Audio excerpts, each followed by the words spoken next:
Hello, everybody, and welcome back to Craft. Coming to you live from somewhere in the Underhive. You'll have to pardon the traffic going by. Um, but yeah, 8 piece for my Mordheim board, which means that I am officially halfway done, which is very exciting. I want to say hello and welcome to all my new subscribers. Um, yeah, let's get into this build.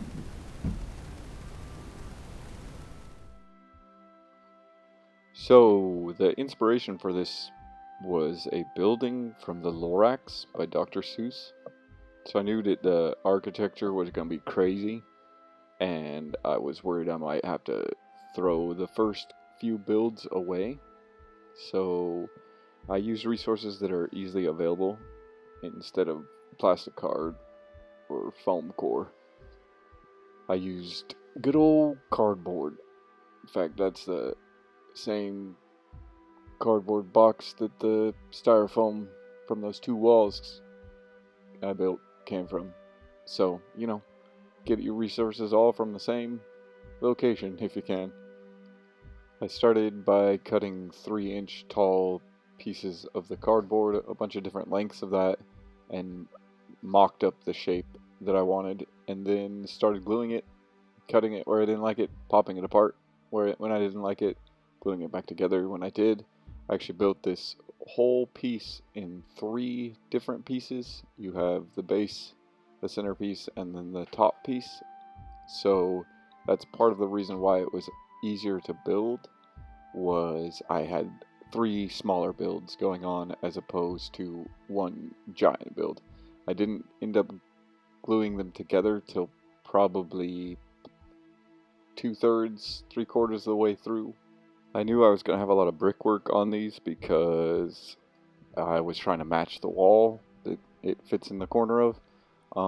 So I just started out with the spackle pretty much from the very beginning, just to give it more strength. I was doing weird curves and really weird architecture, so I needed as much strength as I could. I ended up gluing a bunch of extra pieces of cardboard on the inside of the piece itself just to keep the walls stable, even though I was using really thick cardboard. I used some leftover XPS from a previous build to put the flagstones. I did 2 layers because I wanted it to have more character. I knew that I was going to do a lot of brickwork on this, but I didn't want to do as much as the previous 2 builds I did. Like I said, I want this building to have a little bit more character. So about halfway through this build, it kind of began to tell me its story, and I realized that it's a city building that they use to transport goods from one layer to the other. And once I had that story in my brain, I really started adding more. I had more of a completed design concept in my brain once I found that story. So always look for the little stories in your builds. It brings them to a whole another level while you're building them, and it might be one of my tricks of how I continue to lay all the bricks and continue building without getting burnout so easily, because I'm telling myself a little story while I'm putting this all together. On my previous build, I did some little brick veneer details, and I wanted to kind of move that over to this piece too. I so it, when I was doing those, I was like, I should do just the corners, and see how the bricks look on the corners. And I really like the way that it came out. It adds a kind of negative space in the building, which I really like. I really like the way that this top watchtower piece came out. It wasn't intended to be that shape. I had just started out with a square and then cut the corners down, and it turned into this kind of like star sort of rafter shape. Very cool. I might do a tutorial on that in the future if anyone is interested.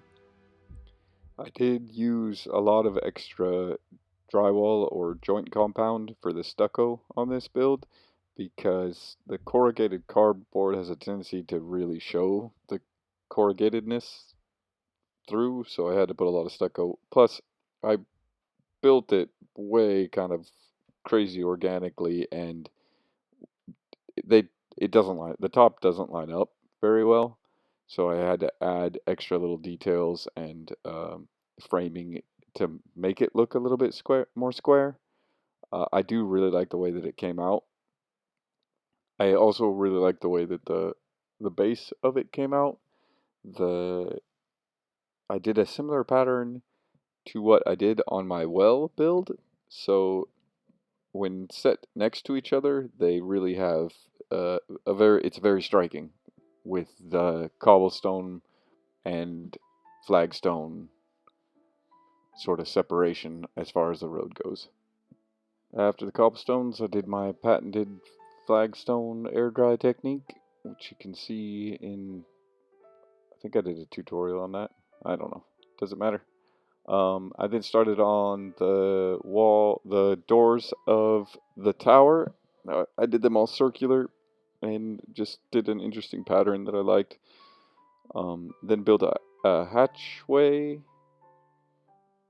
and grabbed some thin cut XPS and did some flagstone flooring there. I wanted the whole building to look like it was structurally, you know, part of a wall, but I didn't want it to look like a wall.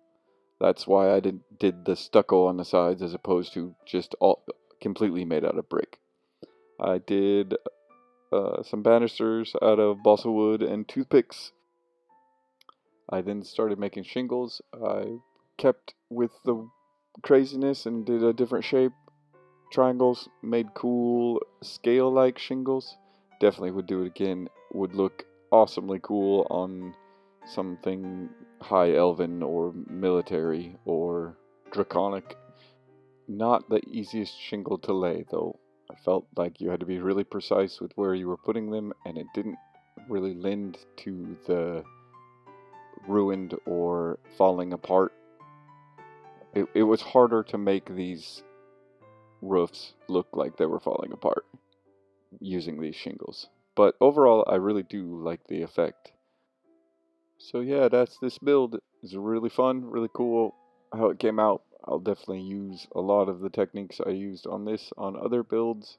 I liked the fact that I used cardboard that was readily available. I do want to do a quick shout out. Of course, I'm going to holler at the Industry Trust Discord, the Hive Scum podcast crew. Great stuff. Hit me up on Instagram or send me a comment if you want to see anything in particular. Thank you guys so much for watching. Once again, thank you to all the subscribers. If you want to share my video with any friends, that's cool too. Thank you very much, and I'll see you next time on Blurscraft.